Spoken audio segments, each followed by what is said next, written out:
This is some leftover house paint from when Chris over at Paint Life TV painted our house a couple years ago. This was used for the trim. This is a really good exterior satin Sherwin-Williams paint, so I know it's going to be super durable for the shelves and the inside of the cabinet.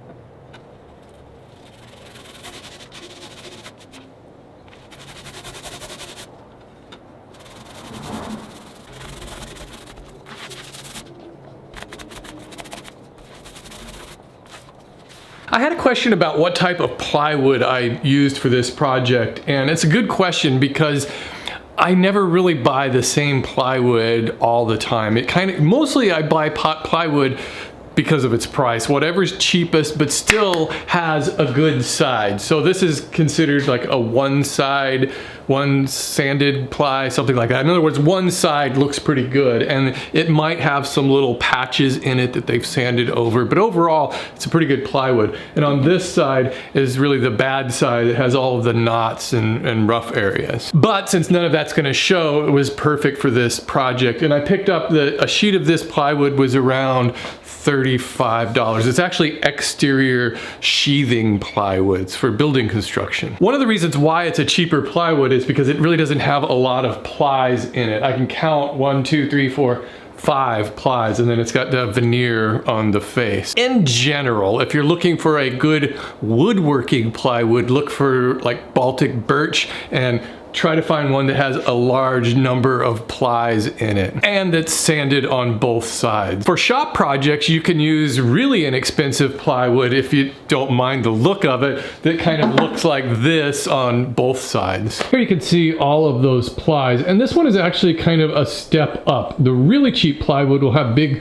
voids in the middle of these plies. Now here's a better plywood. This is, I don't know if this is actually Baltic birch, but it's kind of similar, and it's got all these different layers in it. So it's a much more sturdy plywood, and the faces look great on both sides. I don't usually like to work like this. I prefer to build the whole project so I can keep that momentum going and then apply the finish or paint at the end. It's kind of slowing me down a little bit this time because I still need to apply a second coat of paint since this was on bare wood, and I gotta let that dry before I can drill those shelf pin holes. But I guess in the meantime I can go ahead and cut out these backs and paint those.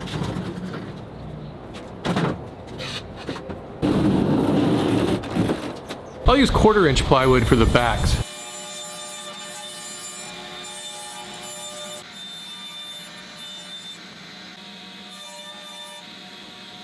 Whenever I'm in the process of painting and finishing, I never clean my brush or roller in between coats. I just stick it in a Ziploc bag and then it's all ready to go.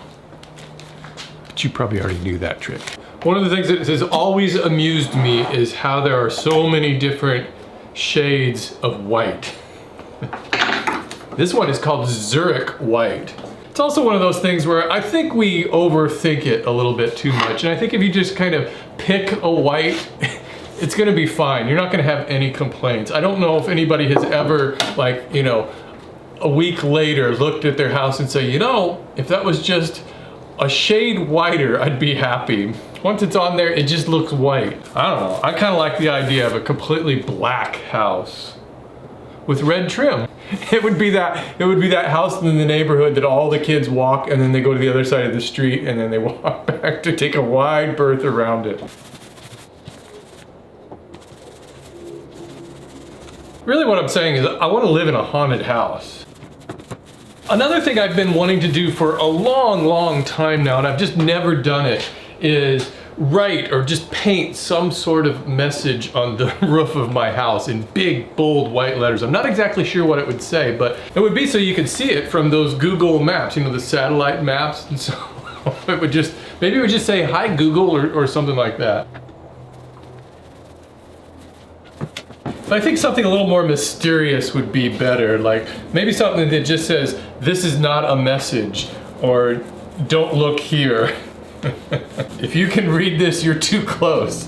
One of these days I'm gonna do that. That also means I have to get up on the roof, which I hate doing. I have a little bit of acrophobia. I don't really like high places. I get dizzy just being this tall.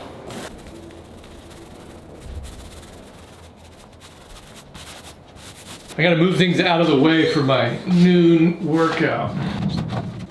I was just editing the footage that I just shot in here, and I realized that I said the word roof, and whenever I say that, I get comments from people who think it's funny the way I pronounce R-O-O-F. And I guess it should be pronounced roof by a lot of people, but I don't know. I've always just said roof. You know how they say roof or roof in Australia?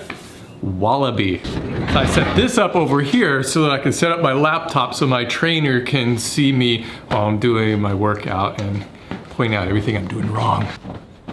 1 hour later. If I could offer just one suggestion for all of you who are at home, schedule 1 hour a day. I do noon at 12 o'clock, so set a specific time to get some exercise in, because you might be sitting around just a little bit too much, maybe watching a lot of Netflix or something.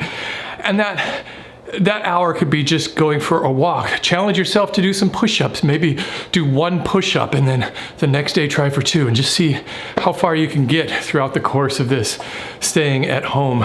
This is a Craig shelf pin jig I got a while back. It's actually 2 of them joined together, so I have a lot of holes I can make at once. And it comes like the Craig jig, pocket holes. It comes with a specific drill bit that has this collar on it so that you can drill it through that, and then it'll stop at the right distance, so it doesn't go all the way through your cabinet. So the way this works is it's got a cleat on one side, so you can set the cleat to where your shelf pins go in here, or you could flip it around, change those cleats, and they'd be closer to the edge, maybe for smaller shelves. But I'm going to use this one, and there's no reason for me to start all the way on the bottom. Obviously you're not going to put a shelf way down there, so I'm going to use a spacer to start with and set it there, then set this in place. If you want, you can clamp it down. Sometimes that helps. Just keeps it steady. And then you just drill holes.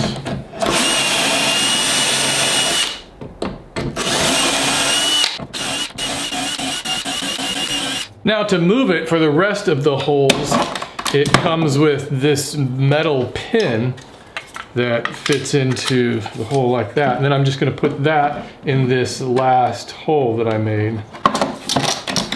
Like that. And with that in place, I usually don't have to clamp this down, so I can just drill the rest of the holes. And I'll stop right there because I'm not going to put the shelf up any higher than that. So there's all of my shelf pin holes.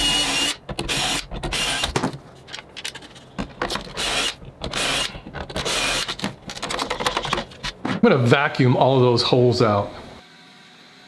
But you don't need a fancy jig to make shelf pin holes.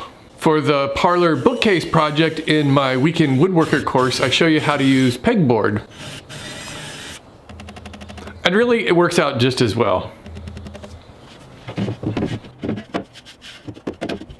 Now I can drop the backs into place.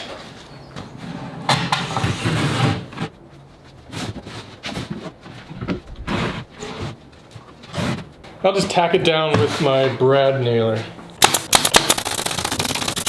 So I feel like I made pretty good progress today. You know, with painting it took some time to let 2 coats dry, but got those shelf pin holes in and then the backs in place. So the base cabinets are almost done. All I gotta do is add the face frame. But I don't want to do that until these are actually installed in the closet. That way I can make it overhang on the edges if I need to and get a nice fit. And of course I'll need to make the top. That'll also go in last. Oh, and the shelves. I gotta cut all of the shelves too. So I guess I still have a little bit to do on this. I'll see you guys tomorrow.